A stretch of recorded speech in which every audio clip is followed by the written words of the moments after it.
بتقوى الله چوپا گولا بارگاہ الہی نو کہ عظیم شخص و نصیب کی خدا لا شکر نصیب زمینو اگر کی ایدی جائی ای اصلی منصب کو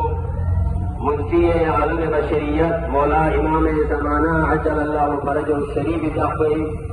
دور غیبتی نو مدان سا پوری جاپے یا انتی یہ منصب سے کاغذ کی نظر ہوئے جاتے گنگیوں میں کھلبوں کا قربان لیکن جی کا حاضر شو سے جی میاقاہ الہی نو خدای کا مزاد بولا بطور شکرانہ حاضر ہوئے تھا علماء کرام اسی دن معذرت یہ رنگ عملہ چوپا گولا عالم پورا عالم کو گامی بقائی سبب تو سے بد خجو پوری ناحیہ مقدسین مراجع اعظام رہبر عالی قدر شخصیات مذہبی و دینی اعظام شخص فی تمام حضار محترمی خدمت مجھے عظیم عید پہ مناسبہ دکھا عید مبارک دعا ہوئے خدا بندہ جس احمد راوی عبادت کو نیم کی چیز کو لغلاؤں سے جتنی اپنی وسعت اور جتنی اپنی ظرفیت کی اس کے مطابق بجا لائے ہیں جو بھی اعمال بجا لا چکے ہیں پروردگارہ بدنی اعمال ہو یا مالی اعتبار سے ہو پروردگارہ تمام کے جو اعمال ہیں عبادات ہیں تیری بارگاہ میں قبول منظور ہو یا اللہ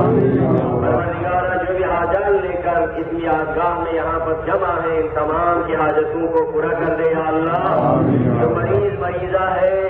جنہوں نے التماع سے دعا کی ہے اور یہاں جب مریض کی بات آتی ہے تو زبان تھوڑی سی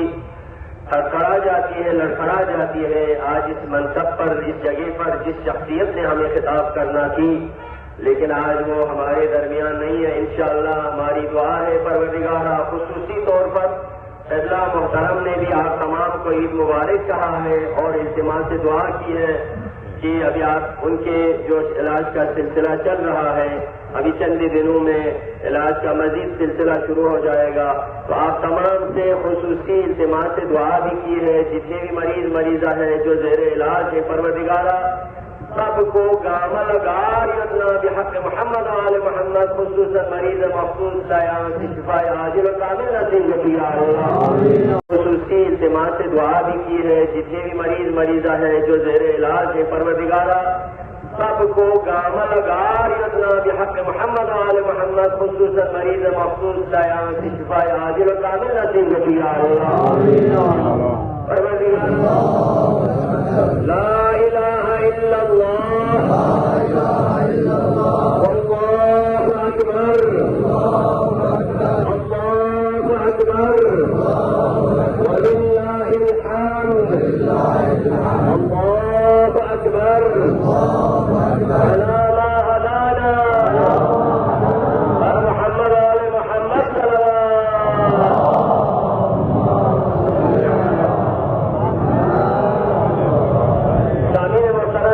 میں نے ایک حدیث کو عنوان کرا دیا تھا جس میں فرماتے ہیں مولا امام صادق علیہ السلام اور روزے کی تکمیل جو ہے اعطائے زکات پر ہے، یعنی فطرہ پر ہے۔ جب تک فطرہ ادا نہیں ہوگا اس وقت تک روزہ آپ کا اور میرا پروردگار قبولیت کے درجے پر پہنچانے سے ابھی لٹکا کے رکھے گا۔ جب زکات فطرہ ادا ہوگی تو اس وقت یہ قبولیت کے درجے پر روزے پہنچ جائیں گے۔ جس طرح سے نماز کی تکمیل اور نماز کا مکمل ہونا محمد آل محمد کے درود پر منحصر ہے، اسی طرح زکات کا دینا بھی، فطرہ دینا بھی روزے کی قبولیت کے لیے ضروری ہے۔ جو جان بوجھ کر نہ لے اس کا روزہ قابل قبول نہیں ہوگا۔ تو انشاءاللہ اور فطرانے کے بارے میں جیسے پہلے آپ صاحب نے اعلان کیا تھا، سارے خود رکھنا ہے، کسی مستحق تک پہنچانا ہے، نیت یہ کر کے کہ میں جو کھانا جو میں کھاتا ہوں میرے شہر میں صرف کھانے کی مت میں، کیونکہ آپ اس چیز کھانا لینا ہے، لیکن کھانے کی مت میں نیت یہ شرط ہے جس کھانے کی مت میں ہم جو پیسہ دے رہے ہیں میں کھانے کی مت میں دے رہا ہوں، یہ نیت ضروری ہے۔ اور پتہ نہیں اللہ کی نیت سے آپ اس شخص سے یہ نہیں ہوگا، کیونکہ ہمارے یہاں پر ہم نے گندم کے حوالے سے یا آٹا کے اعتبار سے رکھا ہے، تو اس اعتبار سے نیت یہ ہو کہ میں اس کھانے کی مت میں 450 روپئے پر ایک مسئلہ زکات کی ادائیگی کا تھا، تو یہ مستحقین تک دینا چاہیے۔ یہاں یہ واجب ہے کہ زکات اپنے ہم عقیدہ کو دیے جائیں، اگر کوئی نہ ملے پھر دوسرے مسلمان کو بھی دیے جا سکتے ہیں، لیکن سب سے اہم جو معاشرے کے غریب ہے فلاحی کاموں سے بہتر غریب لوگوں کو فطرہ دینا ہوتا ہے۔ یہ غریبوں کا حق ہے، لوگوں کا حق ہے، یہ مستحقین کا حق ہے۔ ان میں مجھے یہاں پر پرچی دی گئی ہے جو ہمارے شہر کے اندر بہت ہی ایک ادارہ ہے خدمات میں سرگرم میں 70% سکول کے لیے، جو پچھلے سالوں میں بھی پہلے 6 سال بار بار تاکید فرماتے تھے۔ کل میرے پاس بھی انتظامیہ ان کی طرف سے آپ سے درخواست ہے، حتی امکان غریب نادار جو معاشرے کے ضعیف افراد ہیں ان کے بچے پڑھتے ہیں، تو لہٰذا ان کو ضرور خیال رکھا کریں انشاءاللہ۔ تو دوسرے جو بات ہے الحمدللہ روزہ رکھا، اب روزہ رکھنا صرف کافی نہیں ہے، روحانی طور پر ہماری چارجنگ ہو گئی ہے تو 11 مہینوں کے لیے پڑھا ایک چھوٹا سا موبائل کی 5 منٹ کے لیے چارجنگ میں لگاتا ہے، کم از کم 10 منٹ وہ آگے کام کرتا ہے، تو ہم 1 مہینہ ہم چارجنگ میں لگائے، روحانی کے اعتبار سے ہماری چارجنگ ہو گئی، ہمارے قرآن کی چارجنگ، درود کی چارجنگ، ملاقات کی، دعاؤں کی، نمازوں کی، تہجد کی، اپنے روحانی چارجنگ ہونے کے بعد 11 مہینوں کے لیے اس کا خیال رکھنا چاہیے۔ تو واقعی اور روزہ انسان کو گناہوں سے بچانے کا آئندہ مہینوں میں بھی اس کا خیال رکھنے کا درس دیتا ہے، لعلکم تتقون کا اعلان ہے، تو لہٰذا اس کا خیال ہمیں رکھنا چاہیے۔ ایک چھوٹا سا میں واقعہ جو ہمارا کوئی مسلمان دوست تھا کسی غیر مسلم یورپی ممالک میں، وہاں پر رہائش تھی، تو وہ شاید یہ کوریا، جنوبی کوریا یا شمالی کوریا کا رہنے والا تھا، وہاں پر تو سارے لائق اور دین کو 70% جو ہے دین کو ہی نہیں مانتے۔ تو رمضان میں اس کا کسی دوست سے واسطہ ہوا تو مجھ سے دوست نے کہا آپ کھانا کھا سکتے، میں نے کہا نہیں میں کھانا نہیں کھا سکتا، میرا روزہ ہے، میں اپنے پروردگار کی خاطر کچھ کھاؤں گا پیوں گا نہیں۔ اچھا تو تم چھپ کے بھی نہیں پیتے ہو کھاتے ہو؟ نہیں چھپ کے کیا بات ہے، میں بالکل ہی 16-17 گھنٹے نہیں، تم چھپ کے بھی نہیں کھاتے ہو، میں چھپ کے بھی نہیں کھاؤں گا، میں اپنی تنہائی میں بھی نہیں کھاؤں گا، میرا خدا ہر جگہ تو مجھے دیکھ رہا ہے۔ واقعہ تم کتنے نا مضبوط ہو اپنے دین پر، اپنے عقیدے پر یار، پھر تو تمہارے ملک میں یا ہمارے کسی پاکستانی کے تمہارے ملک میں تو کوئی کرپشن نہیں ہوگی، تو اتنے تم پابند ہو کہ اپنے خدا کو رات کی تاریخی میں الگ خلوت خانے میں بھی تم حاضر و ناظر سمجھتے ہو، تو تمہارے تو ملک میں کیا ہوگا یار، کیا انصاف ہوگا، کیا قانون ہوگا، کوئی کرپشن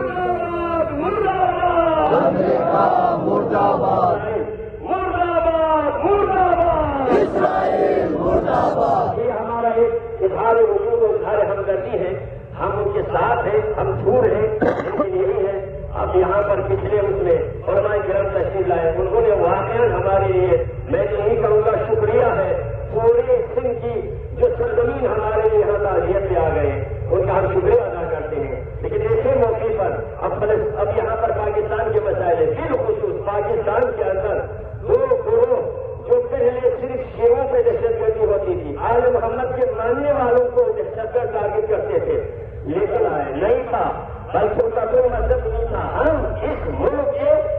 صرف محافظ نہیں بلکہ ہم بانیوں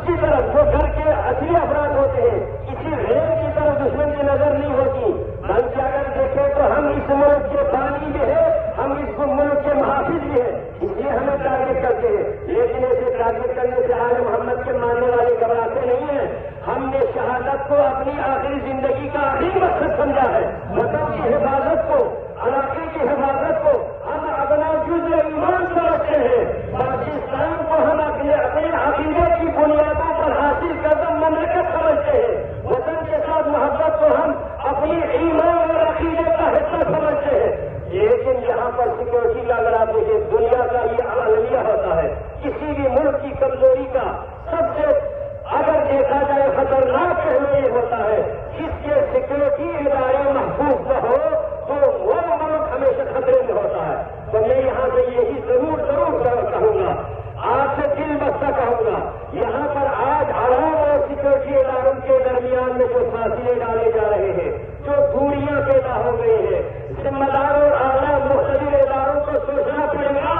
آج اگر جہاں پر یہ چن کے اگر آل محمد کے ماننے والوں کو قتل کیا جاتا ہے یا سیکورٹی کے اداروں کے اہلکاروں کو بیچارے جو اہلکار ہیں، چھوٹے ملازم ہیں، وہ اپنی کھانوں کا نظارہ پیش کر رہے ہیں، تو لہٰذا ملکی سطح پر صرف برائے نام کچھ نہ کچھ آپریشن کے ذریعے سے نہیں بلکہ تمام پارٹیوں کو جمع کر کے، تمام اسٹیک ہولڈر کا مشورہ کر کے، تمام سیکورٹی اداروں کے اہم ترین جو افراد ہیں ان کو چاہیے، وطن آج انتہائی خطرے پر ہے، اس لیے دنیا کا یہ پہلا نیوکلیر پاور ہے تو اس کو آگے جانا چاہیے تھا، عالم اسلام کے تحفظ کا کام ہونا چاہیے تھا۔ آج خود ہم اپنے آپ کو محفوظ سمجھتے ہیں،